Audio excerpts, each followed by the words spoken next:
Story time audio ബുക്സിലേക്ക് എല്ലാവർക്കും സ്വാഗതം. ജോസി വാഗമറ്റം എഴുതിയ നോവൽ ചാവുകടൽ. തുരുത്തിന് മീതെ കൂടി പറന്ന വിമാനം പോയിട്ട് 4 മണിക്കൂറെങ്കിലുമായി. ശൗര്യക്കുട്ടിക്കും സംഘത്തിനും അവസാന പ്രതീക്ഷയും നശിച്ചു തുടങ്ങിയിരുന്നു. ഇനിയാരും വന്നില്ലെങ്കിലോ ശൗര്യക്കുട്ടി? ഡെന്നിച്ചൻ വേവലാതി പൂണ്ടു. നമ്മൾ എന്തായാലും കരയ്ക്കല്ലേ, ചത്തുപോകത്തില്ല. തേങ്ങ തിന്നും കടലിലിറങ്ങി മീൻ പിടിച്ച് തിന്നും ജീവിക്കും, ആരെങ്കിലും കണ്ടെത്തുന്നത് വരെ, ശൗര്യക്കുട്ടി പറഞ്ഞു. ശൗര്യക്കുട്ടിക്ക് അങ്ങനെയും ജീവിക്കാം. പക്ഷേ ഡെന്നിച്ചൻ്റെ സ്ഥിതി അതല്ല. അവന് ഭാര്യയുണ്ട്, അവൾ ഗർഭിണിയാണ്. ഡെന്നിച്ചന് ഷീബയെ കാണാനും അവളുടെ ശബ്ദം കേൾക്കാനും എന്തെന്നില്ലാത്ത ഒരു കൊതിയുണ്ടായി. വീട്ടിൽ നിരന്തര സമ്പർക്കത്തിനിടയിൽ അവൻ അവളുടെ മൂല്യം വേണ്ട പോലെ മനസ്സിലാക്കിയിരുന്നില്ല.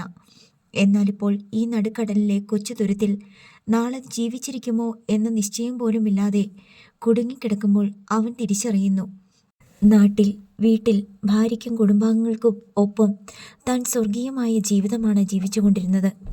മരണപ്പെട്ട് നരകത്തിലെത്തിയ ശേഷം മനസ്താപപ്പെടുന്ന പോലെ അവൻ ചിന്തിച്ചു, ഭൂമിയിൽ കുറെ കൂടി നന്നായി ജീവിക്കാമായിരുന്നു. എല്ലാവരെയും കുറച്ചുകൂടി സ്നേഹിക്കാമായിരുന്നു. പലരോടും ക്ഷമിക്കാമായിരുന്നു. ശൗര്യക്കുട്ടി ഒരു തവണ കൂടി ബോട്ടിൽ പോയി നോക്കിയ ശേഷം തിരിച്ചെത്തി. പൈലിച്ചേട്ടൻ്റെ ആരോഗ്യനില തീർത്തും മോശമാണെന്ന് അവൻ വന്ന് പറഞ്ഞു. പനിയും വിറയലും അതികലശലായി. ശരിക്ക് ബോധമില്ല. പിച്ചും പേയും പറയുന്നു, ചിരിക്കുന്നു, പിന്നെ കരയുന്നു. ആകാശത്ത് മുഴക്കം കേട്ട് എല്ലാവരും ഒരേപോലെ മുകളിലേക്ക് നോക്കി. ദൂരെ ചക്രവാളത്തിൽ തുമ്പി പറന്നു വരുന്ന പോലെ ഒരു സ്വപ്ന ദൃശ്യം. സ്വപ്നമല്ല, സത്യം തന്നെ. ഹെലികോപ്റ്റർ വരികയാണ്. ആ വിമാനം വന്നിട്ട് പോയില്ലേ? അവർ പറഞ്ഞയച്ചതാ, ശൗര്യക്കുട്ടി പറഞ്ഞു. എല്ലാവരും എണീറ്റ് മുകളിലേക്ക് തന്നെ നോക്കിക്കൊണ്ട് നിന്നു. കൈയും കാലും ഇളക്കി തുള്ളാനുള്ള കെൽപ്പൊന്നും ആരിലും ഉണ്ടായിരുന്നില്ല. ഹെലികോപ്റ്റർ ഒരു നിശ്ചിത ഉയരത്തിലേക്ക് താണു പറന്നു. കയറിൽ തൂങ്ങിക്കൊണ്ട് ഒരു സൈനികൻ താഴേക്ക് വന്നു. അയാൾ താഴെ ഇറങ്ങി. ഹിന്ദിയിലാണ് അയാൾ സംസാരിച്ചത്. അല്പം മുറി ഹിന്ദി അറിയാവുന്നത് ശൗര്യക്കുട്ടിക്ക് മാത്രമാണ്. തങ്ങൾ വായുസേനയുടെ രക്ഷാപ്രവർത്തകരാണെന്ന് അവർ വെളിപ്പെടുത്തി. രക്ഷാപ്രവർത്തനത്തിൽ ഏർപ്പെട്ടിരിക്കുകയാണ്. ശൗര്യക്കുട്ടി തങ്ങൾ നേരിട്ട വിപത്തിനെപ്പറ്റി ഒരുവിധം പറഞ്ഞു മനസ്സിലാക്കാൻ ശ്രമിച്ചു. ഹെലികോപ്റ്ററിൽ ഓരോരുത്തരെയായി കയറ്റാമെന്ന് സൈനികൻ അറിയിച്ചു. വീട്ടിൽ അവശരായി 3 പേരുണ്ടെന്ന് ശൗര്യക്കുട്ടി വെളിപ്പെടുത്തി. അവരെയാണ് ആദ്യം രക്ഷിക്കേണ്ടത്. അപകടത്തിൽപ്പെട്ട എല്ലാവരെയും രക്ഷിക്കാനാണ് തങ്ങൾ വന്നിരിക്കുന്നതെന്ന് സൈനികൻ അറിയിച്ചു. ആദ്യം ഔസേപ്പിച്ചനെ വടത്തിലൂടെ കൊളുത്തി മുകളിലേക്ക് കയറ്റി. അതിനുശേഷം സേവിച്ചനെയും ഡെന്നിച്ചനെയും ജോജിയെയും. ശൗര്യക്കുട്ടി ബോട്ടിലുള്ളവരെ ഒരുക്കാനായി ബോട്ടിന് നേർക്ക് നീന്തിപ്പോയി കഴിഞ്ഞിരുന്നു. മൈക്കേലാണ് സന്തോഷ വാർത്ത കൊണ്ടുവന്നത്.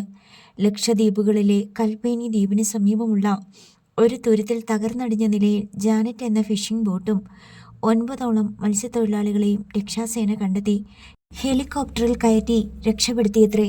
കൽപ്പേനി ദ്വീപിലടിഞ്ഞ 10ഓളം ബോട്ടുകളെയും ദുരന്ത രക്ഷാസേനയാണ് കണ്ടെത്തിയതും സുരക്ഷിത ക്യാമ്പുകളിലേക്ക് മാറ്റിയതും.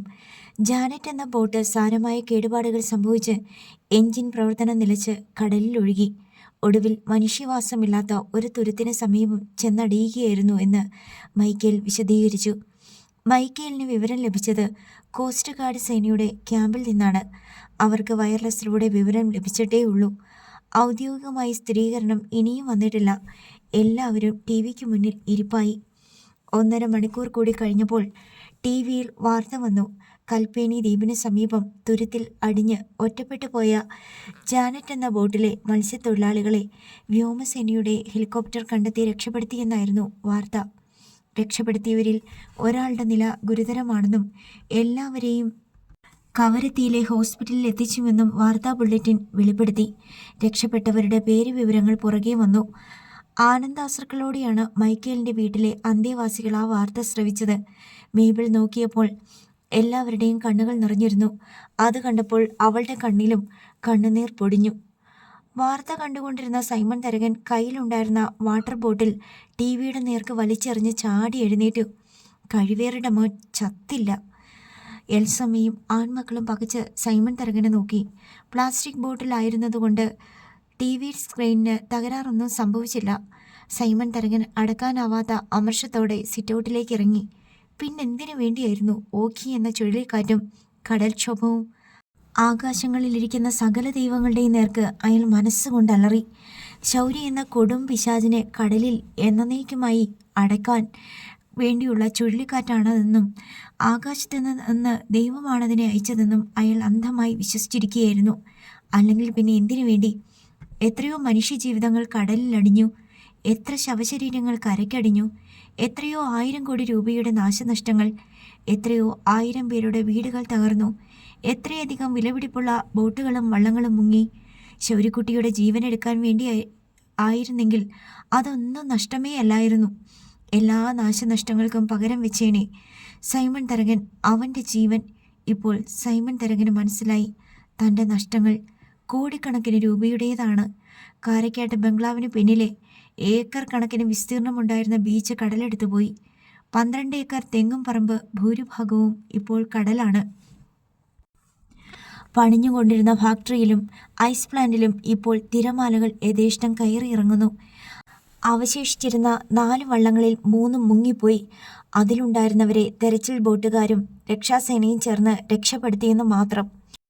ഓഖി അതിൻ്റെ ഭീമാകാരമായ കൈവീശിയടിച്ചത് ശൗര്യയാണെന്ന ഉറച്ച വിശ്വാസത്തിൽ തനിക്ക് സംഭവിച്ച ഭീമമായ നഷ്ടങ്ങൾ എല്ലാം മറന്നിരിക്കുകയായിരുന്നു സൈമൺ തരകൻ.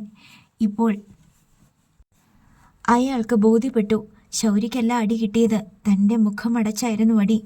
ഇത്രയെല്ലാം നാശനഷ്ടങ്ങൾ സംഭവിച്ചിട്ടും പപ്പയ്ക്ക് ഒരു കൂസലും ഇല്ലാത്തതിൽ റോയി സൈമണിനും റോബിനും ഡാൻഡസിനുമെല്ലാം എന്തെന്നില്ലാത്ത അതിശയവും അമ്പരപ്പും തോന്നിയിരുന്നു. എൽസമ്മ ആദ്യമേ തന്നെ മക്കളോട് പറഞ്ഞു, സ്വന്തം വീടും സ്വത്തും മക്കളും കൂടി നഷ്ടപ്പെട്ടാലും ശരി, ശൗരി ചത്തുപോയിട്ടുണ്ടെങ്കിൽ ബാക്കിയൊന്നും ഒരു നഷ്ടമേ അല്ല എന്ന് വിചാരിച്ചുകൊണ്ട് നടക്കുക. അത് ശരി തന്നെയായിരുന്നുവെന്ന് ഇപ്പോൾ മക്കൾക്കും ബോധ്യപ്പെട്ടു. വരാനിരിക്കുന്ന വിപത്തിനെക്കുറിച്ച് റോയി സൈമൺ തരകന് പലതവണ മുന്നറിയിപ്പ് കൊടുത്തിരുന്നു. പപ്പ, നമ്മൾ കടം കയറി മുങ്ങി നിൽക്കുകയാണ്, അതിനെന്തെങ്കിലും ചെയ്യണം. കൊച്ചിൻ ഫിനാൻസിൻ്റെ തവണ 6 തവണ മുടങ്ങി. 4 മാസം മുമ്പ് അവർ രജിസ്റ്റർ നോട്ടീസ് അയച്ചതാ. ഇനി അവർക്ക് എന്തും ചെയ്യാം. എടാ, നമ്മുടെ ബേബി അതിൻ്റെ മാനേജർ. ഞാൻ അയാളോട് ചോദിച്ചു, എന്തിനാണിങ്ങനെ ജപ്തി ഭീഷണിയൊക്കെ അയക്കണേന്ന്. ബാങ്കിൻ്റെ രീതി അങ്ങനെയാണ്. മുതലാളി പൈസ കൈ വരുമ്പോൾ പിഴപ്പലിശ സഹിതം അടച്ചാൽ മതിയെന്നാ അയാൾ പറഞ്ഞത്. അങ്ങനെ സമാധാനിച്ചിരിക്കുകയാണ് സൈമൺ തരകൻ. ശൗര്യക്കുട്ടി കഥാവശേഷനായാൽ ചെല്ലിക്കടപ്പുറത്തെ തരകൻ പദവിയും നഷ്ടപ്രതാപവും വീണ്ടെടുക്കാം എന്നായിരുന്നു അയാളുടെ പ്രതീക്ഷ. ഇപ്പോൾ അതും തകർന്നു. സൈമൺ തരകൻ ഓഖിയെ പ്രാഗി, സകല പ്രകൃതി ദുരന്തങ്ങളെയും പ്രാഗി, മനുഷ്യരെയും ദൈവങ്ങളെയും ഭൂമിയെയും ഒരേ സമയം ചവിട്ടി ഞെരിച്ചു. വികാരക്ഷോഭത്തിൻ്റെ തീവ്രതയിൽ അയാൾ പെട്ടെന്ന് തളർന്നു. ശൗരി എന്ന ദുർഭൂതത്തെ തനിക്കെതിരെ സൃഷ്ടിച്ചതും തുറന്നുവിട്ടതും താൻ തന്നെയാണല്ലോ എന്ന് അയാൾ ആധിയോടെ ഓർത്തു. തൻ്റെ കാമം എന്ന കുടത്തിൽ നിന്ന് ഏതാനും ദിവസങ്ങൾക്ക് ശേഷം സൈമൺ തരകനെ വിറളി പിടിപ്പിക്കുന്ന മറ്റൊരു വാർത്ത കൂടി വന്നു. നാവികസേനയുടെ കപ്പലിൽ ശൗര്യക്കുട്ടിയും മറ്റ് മത്സ്യത്തൊഴിലാളികളും കൊച്ചി തുറമുഖത്ത് എത്തിച്ചേർന്നു എന്നതായിരുന്നു അത്. ശൗര്യക്കുട്ടിയും സംഘവും ചെല്ലിക്കടപ്പുറത്ത് തിരിച്ചെത്തുകയാണ്. അവരെ എതിരേറ്റുകൊണ്ടുവരാനായി ഒരു സംഘം ചേർത്തലയ്ക്ക് പോയിട്ടുണ്ടായിരുന്നു. ചെല്ലിക്കടപ്പുറത്തുകാരും ശൗര്യക്കുട്ടിയുടെ സംഘത്തിലെ മത്സ്യത്തൊഴിലാളികളുടെ ബന്ധുജനങ്ങളും പിക്കപ്പിലും പെട്ടി ഓട്ടോയിലും ഓട്ടോറിക്ഷയിലും ബൈക്കിലുമൊക്കെയായി ചേർത്തലയിലെത്തി കാത്തുനിന്നു. ചേർത്തലയിൽ വെച്ച് അവർ ശൗര്യക്കുട്ടിയെയും സംഘത്തെയും എതിരേറ്റു. ബന്ധുമിത്രാദികൾ പരസ്പരം ആശ്ലേഷിച്ചും കൈപിടിച്ചും പുനഃസമാഗമനത്തിൻ്റെ ആഹ്ലാദം പങ്കുവച്ചു. ആർത്തങ്കിൽ നിന്ന് മൈക്കേലും ഷീബയും ആൻഡപ്പൻ പീറ്ററും ആൺമക്കളും എത്തിച്ചേർന്നിട്ടുണ്ടായിരുന്നു. ഡെന്നിച്ചൻ ട്രാവലറിൽ നിന്ന് ഇറങ്ങി വന്നതും ഷീബ ഓടിച്ചെന്ന് അവനെ കെട്ടിപ്പിടിച്ച് കരഞ്ഞു. അവൾ ആൻഡപ്പനോടൊപ്പമാണ് വന്നത്. ഡെന്നിച്ചൻ പതിയെ അവളെ പിടിച്ചകറ്റി ശാസിച്ചു. ഞാനിങ്ങ് വന്നില്ലേ, ആളുകളെല്ലാം നോക്കി നിൽക്കണ്. അവർക്ക് ചുറ്റും ഒരാൾക്കൂട്ടമുണ്ടായിരുന്നു. എമിലിയെ ഞങ്ങൾ വിളിച്ചതാ, വന്നില്ല, ആൻഡപ്പൻ ശൗര്യക്കുട്ടിയോട് പറഞ്ഞു. അമ്മ വരില്ലെന്ന് ശൗര്യക്കുട്ടിക്കും അറിയാം. ചുഴലിക്കൊടുങ്കാറ്റ് തുടങ്ങിയ അന്നു മുതൽ അമ്മ മനസ്സിൻ്റെ ഉരുക്കുവടമിട്ട് ജാനറ്റിനെ അടങ്കം പിടിച്ചിരിക്കുകയാണ്. കടലിൽ മുങ്ങാതിരിക്കാൻ ആ പിടുത്തം വിടണമെങ്കിൽ താൻ മുന്നിൽ ചെന്ന് നിൽക്കണമെന്നും ശൗര്യക്കുട്ടിക്കറിയാം. ശൗര്യക്കുട്ടി ആൻഡപ്പന് കൈ കൊടുത്തു. ജോമോനും പീറ്ററിനും കൈ കൊടുത്തു. എന്നിട്ട് മൈക്കേലിനോട് ചോദിച്ചു, മമ്മിക്കും മേബിളിനും സുഖമല്ലേ? ഉവ്വെന്ന് മൈക്കേൽ തല കുലുക്കി. അവൻ്റെ കണ്ണിൽ എന്തിനെന്നറിയാതെ നനവ് കിരിഞ്ഞു വന്നുകൊണ്ടിരുന്നു. അവൻ ആരും കാണാതെ ഇടയ്ക്കിടെ കൈവിരൽ കൊണ്ട് അത് തോണ്ടിക്കളഞ്ഞു. മരിച്ചു പോയെന്ന് കരുതിയവരാണ് തിരിച്ചു വന്നിരിക്കുന്നത്. ഒന്നിച്ച് ഒരേ ബോട്ടിൽ കടലിൽ പോയവരിൽ ഒരാൾ മാത്രമേ തിരിച്ചു വരാതായിട്ടുള്ളൂ. അത് അപ്പാജിയാണ്. ബോട്ടിൽ നിന്ന് പിടിവിട്ട് പ്രക്ഷുബ്ധമായ കടലിലേക്ക് വീണുപോയ അപ്പാജിയുടെ മൃതദേഹം പോലും വീണ്ടു കിട്ടിയില്ല. അതിനാൽ അപ്പാജി മരിച്ചതായി ഇതുവരെ സ്ഥിരീകരിച്ചിട്ടുമില്ല. അപ്പാജിയുടെ ബന്ധുക്കളോ സ്വന്തക്കാരോ എത്തിച്ചേർന്നിട്ടുണ്ടായിരുന്നില്ല. അപ്പാജി രക്ഷപ്പെട്ടിരിക്കാൻ യാതൊരു സാധ്യതയുമില്ല എന്നത് എല്ലാവർക്കും ബോധ്യപ്പെട്ടിരുന്നു. നിങ്ങളെ കാണാനൊന്നും ഒരു ഭംഗിയുമില്ലല്ലോ മക്കളെ, സ്വീകരിക്കാൻ വേണ്ടി ചെല്ലിക്കടപ്പുറത്ത് നിന്ന് വന്ന മാർക്കോസ് ചേട്ടൻ പറഞ്ഞു. ജോജിയുടെ വല്യപ്പച്ചനായിരുന്നു അത്. ജീവൻ തിരിച്ചു കിട്ടിയെന്നേ ഉള്ളൂ, ബാക്കിയെല്ലാം പോയി, ശൗര്യക്കുട്ടി പറഞ്ഞു. ശൗര്യക്കുട്ടി അടക്കം എല്ലാവരും തന്നെ പട്ടിണി കൊണ്ടും ദിവസങ്ങളോളം നീണ്ട പ്രാണഭീതി കൊണ്ടും കഠിനാധ്വാനം കൊണ്ടും മെലിഞ്ഞും തളർന്നും അവശരെ പോലെ തോന്നിച്ചു. കവരത്തിയിലെ ഹോസ്പിറ്റലിൽ കിട്ടിയ പ്രഥമ ശുശ്രൂഷ കൊണ്ടൊന്നും വീണ്ടെടുക്കാനാവുന്നതല്ല അവരുടെ ആരോഗ്യം. പൈലിച്ചേട്ടൻ അവരോടൊപ്പമില്ല. അയാളുടെ ജ്വരം കടുത്തു പോയതിനാൽ കവരത്തിയിലെ ആശുപത്രിയിൽ തന്നെയാണ് ഇപ്പോഴും. യാത്ര ചെയ്യാനുള്ള ആരോഗ്യസ്ഥിതി ഇനിയും വീണ്ടു കിട്ടിയിട്ടില്ല. കൽപ്പേനിയിലും കവരത്തിയിലുമായി വേറെയും പല ബോട്ടുകൾ വന്നടിഞ്ഞിട്ടുണ്ടായിരുന്നു. അതിലുള്ള മത്സ്യത്തൊഴിലാളികളിൽ പലരും രോഗികളും അവശരുമായി തീർന്നിരുന്നു.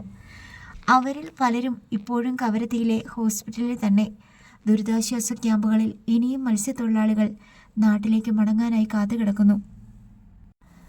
മഹാദുരന്തത്തിൽ നിന്ന് രക്ഷപ്പെട്ട് തിരിച്ചെത്തിയവർക്കായി ആർത്തങ്കലോ ചെല്ലിക്കടപ്പുറത്തോ വെച്ച് ഒരു സ്വീകരണവും അനുമോദനവും സംഘടിപ്പിക്കണമെന്ന് ചെല്ലിക്കടപ്പുറത്തുകാരും രക്ഷപ്പെട്ടവരുടെ ബന്ധുജനങ്ങളും ചേർന്ന് ആലോചന നടത്തിയെങ്കിലും ശൗര്യക്കുട്ടി അത് നിരുത്സാഹപ്പെടുത്തി. തിരിച്ചു വന്നവരെ ഓർത്ത് സന്തോഷിക്കുകയല്ല വേണ്ടത്, നഷ്ടപ്പെട്ടവരെ ഓർത്ത് പ്രാർത്ഥിക്കുക, അവരുടെ ആളുകളെ സഹായിക്കുക. നാശം പിടിച്ച ആ കൊടുങ്കാറ്റ് തന്നിട്ട് പോയ നഷ്ടവും കഷ്ടവും വേദനയും വിഷമവും ഈ ജന്മത്തെ തീരത്തില്ല. പല കുടുംബത്തും നമ്മളതൊക്കെ കാണേണ്ടവരല്ലേ. സന്തോഷിക്കാൻ ഒന്നുമില്ല. അതോടെ സന്തോഷ പ്രകടനങ്ങൾ വേണ്ടെന്ന് വെച്ചു. കൊച്ചിയിൽ നിന്ന് വന്ന ട്രാവലറിൽ തന്നെ ശൗര്യക്കുട്ടിയും കൂട്ടരും ആർത്തങ്കലേക്ക് പോയി. ബന്ധുജനങ്ങളും നാട്ടുകാരും മറ്റു വാഹനങ്ങളിൽ അവരെ അനുഗമിച്ചു. ആർത്തങ്കൽ പോലീസ് സ്റ്റേഷനിലെത്തി തലയെണ്ണി റിപ്പോർട്ട് ചെയ്ത് ബോധ്യപ്പെടുത്തിയ ശേഷം ട്രാവലർ ചെല്ലിക്കടപ്പുറത്തേക്ക് പോയി. ആർത്തങ്കലും ചേന്നവേലിയിലും ചെത്തിയിലും മാരാരിയിലും കാട്ടൂരും മറ്റുമായിരുന്നു മത്സ്യത്തൊഴിലാളികളുടെ വീടുകൾ. അവരവരുടെ വീടുകളുടെ സമീപ പ്രദേശത്തായി ഓരോരുത്തരെയും ഇറക്കി. ഒടുവിൽ ട്രാവലറിൽ ശൗര്യക്കുട്ടിയും ഡെന്നിച്ചനും മാത്രം അവശേഷിച്ചു. ചേന്നവേലി വരെ ആൻ്റപ്പനും മക്കളും അവരെ അനുഗമിച്ചു. ഷീബയ്ക്ക് ഡെന്നിച്ചനെ തൻ്റെ വീട്ടിലേക്ക് കൂട്ടിക്കൊണ്ടു പോകണമെന്നുണ്ടായിരുന്നു. ആൻ്റപ്പനും ജോമോനും നിർബന്ധിക്കുകയും ചെയ്തു. വീട്ടിൽ പോയി അമ്മേനെ ഒന്ന് കാണട്ടെ, എന്നിട്ട് വരാം, ഡെന്നിച്ചൻ പറഞ്ഞു. ശൗര്യക്കുട്ടിയും ഡെന്നിച്ചനും ട്രാവലിൽ നിന്ന് ഇറങ്ങി വന്നു. മൈക്കേലിൻ്റെ വീട്ടിലേക്ക് കാർ പോകാത്തതിനാൽ ഇനി നടക്കുകയേ നിവർത്തിയുള്ളൂ.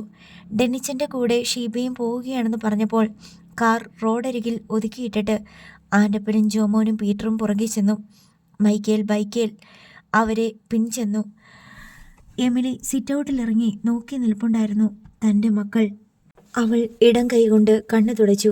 ശൗര്യയുടെ തൊട്ടുപുറകിൽ ഡെന്നിച്ചൻ, അതിനു പിറകിൽ ഷീബ, ആൻ്റപ്പൻ, ജോമോൻ, പീറ്റർ. ബൈക്കിൽ നിന്നിറങ്ങാതെ മൈക്കേൽ. ഇതൊന്നും കൂടാതെ അയൽപ്പക്കത്ത് നിന്ന് ആളുകൾ പുറപ്പെട്ടു കഴിഞ്ഞു. മോനെ ഡെന്നിച്ച, എമിലി അവനെയും ചേർത്ത് പിടിച്ചു. എത്രയൊക്കെ സ്നേഹം കാട്ടിയാലും ഡെന്നിച്ചനറിയാം അമ്മയ്ക്ക് സ്നേഹക്കൂടുതൽ ശൗര്യക്കുട്ടിയോടാണെന്ന്. നനവ് പടർന്ന കണ്ണുകൾ കൊണ്ട് ശൗര്യക്കുട്ടി വാതിൽക്കിലേക്ക് നോക്കി. പൂത്തിരി കത്തുന്ന പോലൊരു ചിരിയുമായി മേബിൾ. അവൾക്കരികെ വല്യമ്മച്ചി. മേബിളിൻ്റെ അമ്മ. ശൗര്യക്കുട്ടി ചെന്ന് കുഞ്ഞനെ കെട്ടിപ്പിടിച്ചു. എന്നിട്ട് മേബിളിൻ്റെ നേർക്ക് നോക്കി. അവൾ അവനെ തന്നെ കണ്ണെടുക്കാതെ നോക്കുകയാണ്. എന്താടി നോക്കണത്? കണ്ടിട്ടില്ലാത്ത പോലെ. ഞാൻ തിരിച്ചു വരത്തില്ലെന്ന് വിചാരിച്ചോ? എനിക്കറിയായിരുന്നു വരുന്ന്. വെറുതെ പറയല്ലേടി. അല്ലെന്ന് എനിക്ക് ശരിക്കും അറിയായിരുന്നു. അത്രയ്ക്ക് ഞാൻ പ്രാർത്ഥിച്ചിട്ടുണ്ടായിരുന്നു. അവൾ അവനോടുള്ള മുഴുവൻ സ്നേഹത്തോടെയും പറഞ്ഞു. അത് ശരിയാ കേട്ടോ.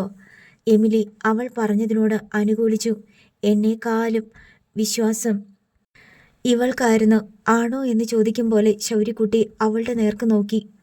അവൾ പുഞ്ചിരിയോടെ മുഖം താഴ്ത്തി. കടപ്പുറത്ത് ചെന്ന ശൗര്യക്കുട്ടി ആ കാഴ്ച കണ്ടു.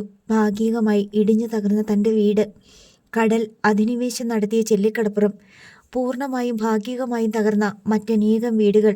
ശൗര്യക്കുട്ടിയോടൊപ്പം ഡെന്നിച്ചനും എമിലിയും ഉണ്ടായിരുന്നു. അല്പനേരം നോക്കി നിന്നിട്ട് ശൗര്യക്കുട്ടി പിന്തിരിഞ്ഞ് എമിലിയോട് പറഞ്ഞു, പോകാം. എമിലി ചോദ്യഭാവത്തിൽ നോക്കി. സാരമില്ലമ്മേ, കടലിറങ്ങുമ്പോൾ വീടൊക്കെ നമുക്ക് പുതുക്കി പണിയാം. അവൻ എമിലിയെ ആശ്വസിപ്പിച്ചു.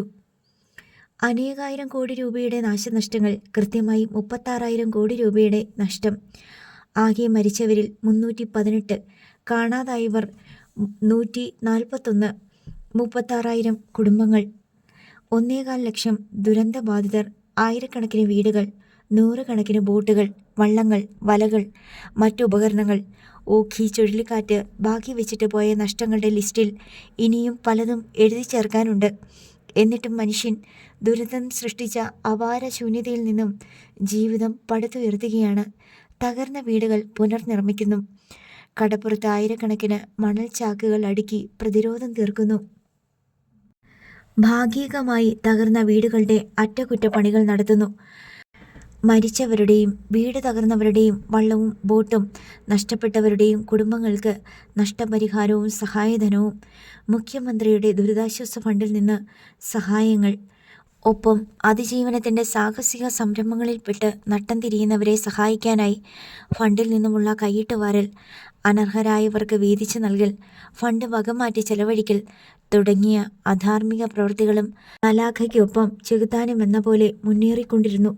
പൈലിച്ചേട്ടൻ സുഖം പ്രാപിച്ച് കവരത്തിയിൽ നിന്ന് തിരിച്ചെത്തി. ശൗര്യക്കുട്ടി റിപ്പയറിങ്ങിന് വേണ്ട സന്നാഹങ്ങളുമായി കവരത്തിയിലെത്തുകയും കൽപ്പേനിക്ക് സമീപം തുരുത്തിൽ അടിഞ്ഞ് ചെരിഞ്ഞു കിടന്ന ബോട്ട് അറ്റകുറ്റപ്പണി നടത്തി നിവർത്തിയെടുത്ത് ട്രോളറിൽ കെട്ടിവലിച്ച് കവരത്തിയിലെ റിപ്പയറിംഗ് ഡോക്കിലെത്തിച്ച് മുഴുവൻ കേടുപാടുകളും തീർക്കുകയും ചെയ്തു. എന്നേക്കുമായി മുങ്ങിപ്പോയേക്കുമെന്ന് കരുതിയ ജാനറ്റ് വീണ്ടും മട്ടാഞ്ചേരി ഹാർബറിലെത്തി. മണൽ ചാക്കുകളുടെ കടൽ ഭിത്തി ഉയരുകയും കടൽ അല്പം ഉൾവലിയുകയും ചെയ്തതോടെ ശൗര്യക്കുട്ടി വീട് പുതുക്കി പണിയാൻ ആരംഭിച്ചു.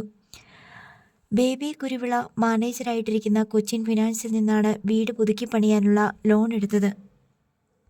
രണ്ടാമത്തെ ഗഡു എടുക്കാനായി ശൗര്യക്കുട്ടി ചെന്നപ്പോൾ ബേബി കുരുവിള ശൗര്യക്കുട്ടിയോട് ചോദിച്ചു. ആകെ 5 നോട്ടീസുകൾ, 9 തവണ മുടങ്ങി. ഇനി വേണമെങ്കിൽ കാരക്കാട്ട് ബംഗ്ലാവ് ജപ്തി ചെയ്യാം. എന്നാണത് നടത്തേണ്ടതെന്ന് പറഞ്ഞാൽ മതി. ശൗര്യക്കുട്ടി ആലോചനയിൽ മുഴുകി. പണ്ടായിരുന്നെങ്കിൽ ഇത്തരക്കാരുടെ മുന്നിൽ ഇങ്ങനെ ഇരുന്നു കൊടുക്കില്ലായിരുന്നു സൈമൺ തരകൻ. ഗേറ്റിനും അപ്പുറം കടത്തിയിട്ടേയില്ല. ഇപ്പോൾ ഹസ്തരേഖാ വിദഗ്ധൻ്റെ മുന്നിൽ കൈ നീട്ടിക്കൊടുത്തിരിക്കുകയാണ്.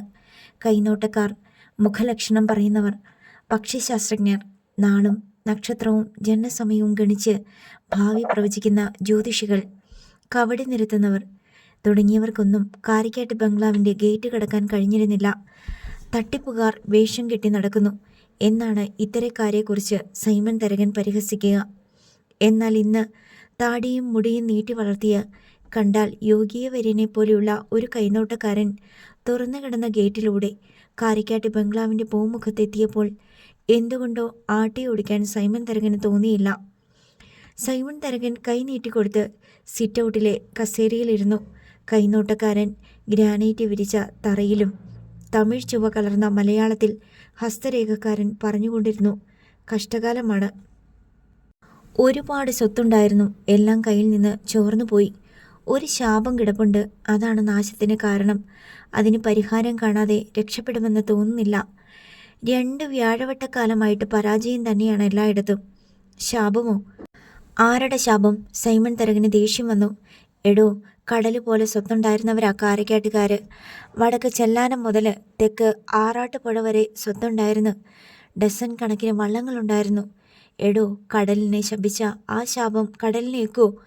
അതുപോലെ ആ സൈമൺ തരകനെ ശപിച്ച എൻ്റെ ഒരു രോമം പോലും പൊഴിഞ്ഞു പോകത്തില്ല. അതൊക്കെ ശരി തന്നെ മുതലാളി, പക്ഷേ കഷ്ടകാലം എല്ലാവർക്കും വരും. സൈമൺ തരകൻ പിന്നെയും പഴങ്കഥകൾ പറഞ്ഞു. എല്ലാം കണ്ടും കേട്ടും സൈമൺ തരകൻ്റെ പിന്നിൽ നിന്ന എൽസമ്മ അയാളെ തടഞ്ഞു. ദക്ഷിണ തരാം, ബാക്കി കൂടി പറഞ്ഞു. നിനക്ക് വല്ലതും അറിയണോ? സൈമൺ തരകൻ നീരസപ്പെട്ടു. എനിക്കറിയണം. ആരുടെ ശാപമാണതെന്ന്. നിങ്ങളുടെ ജീവിതം കഴിഞ്ഞതാ, പക്ഷേ എൻ്റെ മക്കൾക്ക് ജീവിക്കണ്ടേ? അവർക്ക് ഇനി എന്താ ഉള്ളത്? എൽസമ്മയുടെ ശബ്ദം ഈയിടെ സൈമൺ തരകൻ്റെ ശബ്ദത്തെ മറികടക്കാറുണ്ട്. കാരണം പരാജയപ്പെട്ടവനാണ് സൈമൺ തരകൻ. തുടരെ തുടരെ വിജയങ്ങൾ വന്നപ്പോൾ അയാളുടെ നേർക്ക് ശബ്ദിക്കാൻ, വിരൽ ചൂണ്ടാൻ ആരും ധൈര്യപ്പെട്ടിരുന്നില്ല.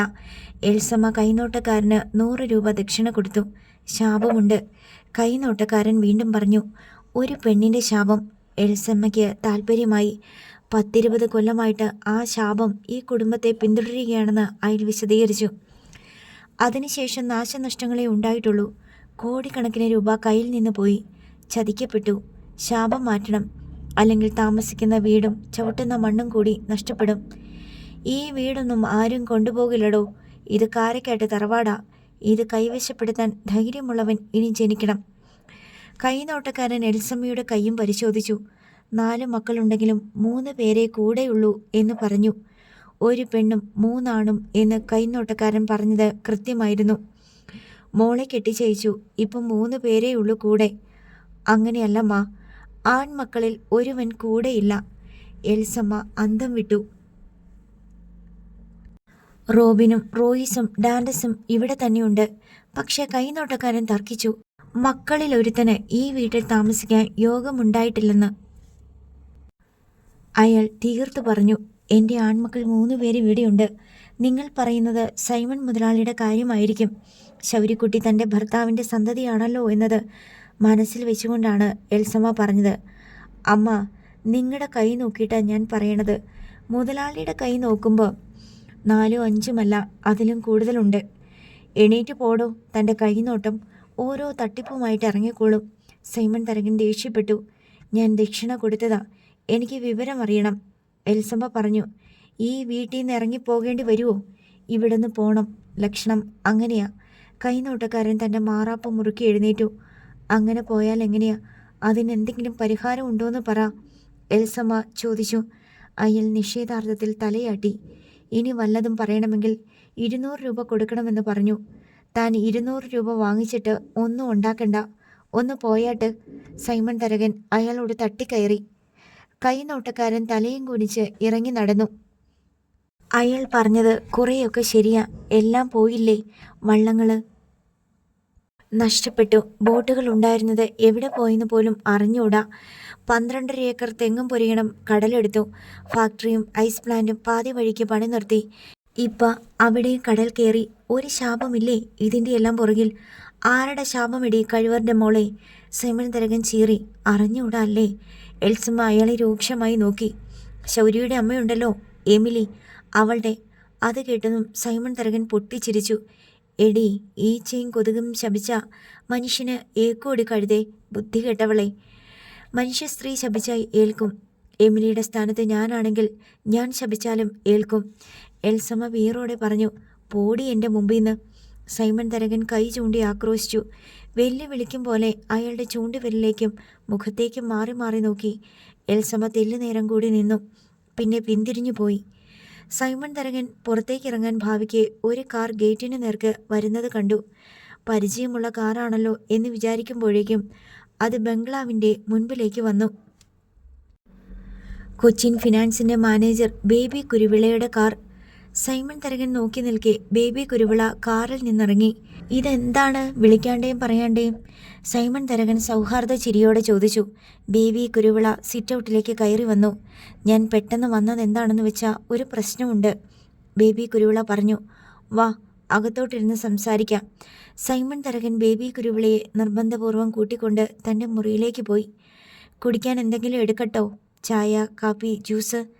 ഒന്നും വേണ്ട. എനിക്ക് പറയാനുള്ളത് അത്ര നല്ല വാർത്തയല്ല. എന്താണെങ്കിലും പറഞ്ഞു. ലോണിൻ്റെ തിരിച്ചടവ് ഈ മാസത്തെയും കൂടി ചേർത്ത് 10 തവണ മുടങ്ങി. ഹെഡ് ഓഫീസിൽ നിന്ന് ചോദ്യവും അന്വേഷണവും വന്നിരിക്കുക. അത്രയേ ഉള്ളോ? അതൊന്നും സാരമില്ലെന്നേ. ഇവിടെ ജപ്തി നോട്ടീസ് കിട്ടിയില്ലയോ പലതവണ? അതൊക്കെ അവരുടെ ഒരു ഡ്യൂട്ടിയല്ലേ? ബേബി തന്നെയാണല്ലോ പറഞ്ഞത് അതൊന്നും അത്ര കാര്യമാക്കണ്ടെന്ന്. പൈസ ഉണ്ടാകുമ്പോൾ തിരിച്ചടച്ചാൽ മതിയെന്ന്. അത് നമ്മൾ തമ്മിലുള്ള ഒരു മനോധർമ്മം. എനിക്കറിയാം സൈമൺ മുതലാളി പണം തിരിച്ചടയ്ക്കുമെന്നും അതിനുള്ള ആസ്തിയുണ്ടെന്നും. പക്ഷേ ഹെഡ് ഓഫീസിന് വിശ്വാസം പോരാ. അവനോട് പോയി പണി നോക്കാൻ പറ. ഹെഡ് ഓഫീസ് അവന് കാരക്കാട്ടുകാരെ പറ്റി എന്നാ മണ്ണാങ്കട്ടി അറിയാവുന്നേ? ഞാൻ പറഞ്ഞു നോക്കി. സൈമൺ മുതലാളി ഡീസൻ്റാണ്, കുഴപ്പം കാണിക്കില്ല എന്നൊക്കെ. എന്നിട്ട് സമ്മതിക്കണില്ലേ അവർ? കഴിഞ്ഞ തവണ അവരിവിടെ വന്നു. ഈടി വെച്ചിരിക്കുന്ന വസ്തുവിൻ്റെ റീവാല്യുവേഷന് വന്നതാണ്. കഷ്ടകാലത്തിന് തെങ്ങും പറമ്പിൽ കടലിൽ കയറി കിടക്കുമല്ലയോ? അവിടല്ലേ പണിതുകൊണ്ടിരുന്ന ഫാക്ടറിയും ഐസ് പ്ലാന്റും? അത് കള ബേബി. നമ്മുടെ വീടില്ലേ ഈടിന്? അവരെ ഞാൻ വീടിൻ്റെ ഫോട്ടോയും വീഡിയോയും കാണിച്ചു.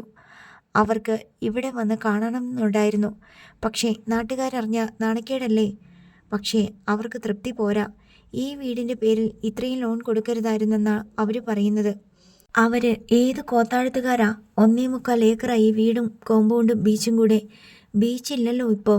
അത് കടൽ കയറിയത് കൊണ്ടല്ലേ? ഞാൻ കരം കിട്ടണ വസ്തുവിൻ്റെ കാര്യമാണ് പറയണത്.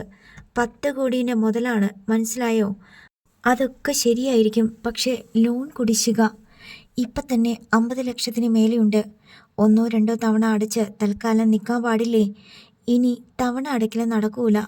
മൊത്തം ലോണും മുടങ്ങിയ EMIയും കൂടി ചേർത്ത് ഒരു സെറ്റിൽമെൻറ്റ്. അതാണ് ഹെഡ് ഓഫീസുകാർ പറയുന്നത്.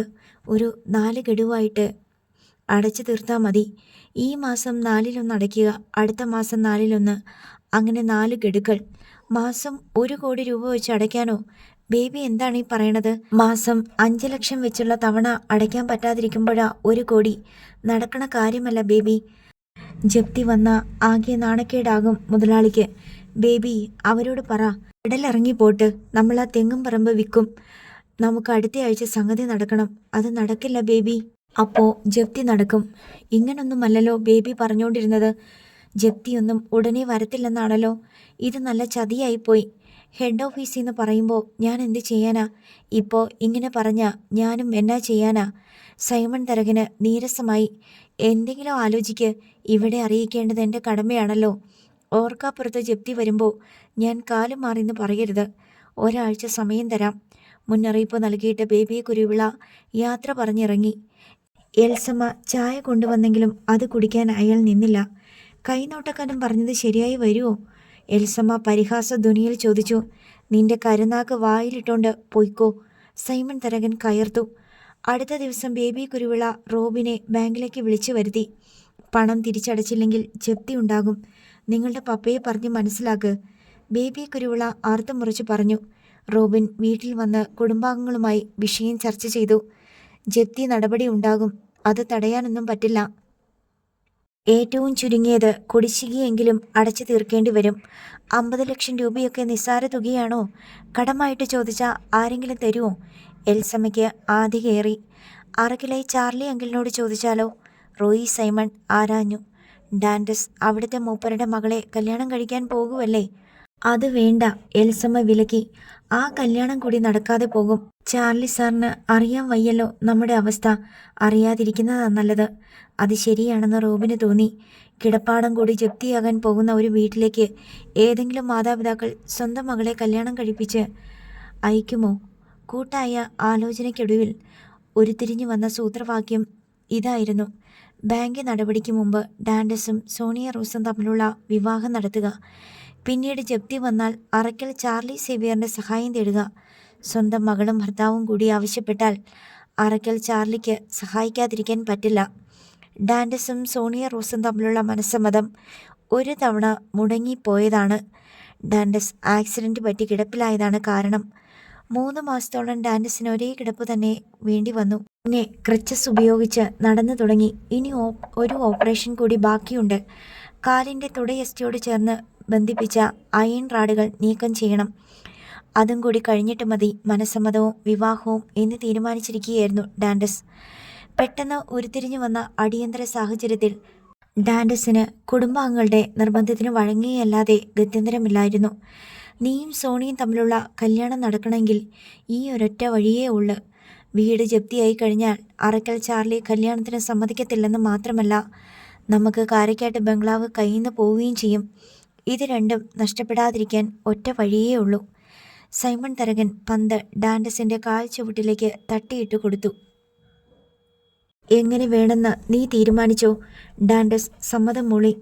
എൽസമ്മയും സൈമൺ തരകനും കൂടി അറയ്ക്കൽ ചാർലിയുടെ വീട് സന്ദർശിച്ച് ഡാൻഡസും സോണിയ റോസും തമ്മിലുള്ള കല്യാണം ഉടനെ നടത്തിയേക്കാമെന്ന് അഭിപ്രായപ്പെട്ടു. ഡാൻഡസിന് ഒരു ഓപ്പറേഷൻ കൂടി ബാക്കിയില്ലേ? ചാർലി ചോദിച്ചു. അത് സാരമില്ലെന്ന്. 1 വർഷം കൂടെ കഴിഞ്ഞിട്ടായാലും മതി. ഞങ്ങൾ ഡോക്ടറോട് ചോദിച്ചായിരുന്നു. കാലിലിട്ടിരിക്കുന്ന കമ്പി എടുത്തു മാറ്റാൻ വേണ്ടിയാ. അത് കുറച്ച് താമസിച്ചാലും കുഴപ്പമൊന്നുമില്ല. സോണിയ റോസിനും വിവാഹം എത്രയും പെട്ടെന്ന് നടത്തണമെന്നായിരുന്നു ആഗ്രഹം. അങ്ങനെ 2 വീട്ടുകാരും തമ്മിൽ ധാരണയിലെത്തി. പള്ളിയിലെ വികാരി അച്ഛനെ കാണാൻ സൈമൺ തരകനും അറക്കൽ ചാർലിയും കൂടി ഒന്നിച്ചാണ് പോയത്. അച്ഛനും കൂടി സൗകര്യപ്പെടുന്ന ദിവസം നോക്കി മനസ്സമ്മതം നിശ്ചയിച്ചു. സൽക്കാരം നടത്താനായി ഹാളും ബുക്ക് ചെയ്തു. സൈമൺ തരകൻ കൊച്ചിൻ ഫിനാൻസിൽ ചെന്ന് ബേബി കുരുവിളയെ കണ്ട് തൻ്റെ മകൻ്റെ കല്യാണം കഴിയുന്നതുവരെ ജപ്തി നടപടി നീട്ടിവെക്കണമെന്ന് അഭ്യർത്ഥിച്ചു. കല്യാണം മുടങ്ങിപ്പോകും, മാനക്കേടുണ്ടാക്കരുത്, ഹെഡ് ഓഫീസിലൊന്ന് ചോദിക്കട്ടെ, എന്നിട്ട് തീരുമാനം പറയാം. അതായിരുന്നു ബേബി കുരുവിളയുടെ മറുപടി. അടുത്ത ഭാഗം നാളെ.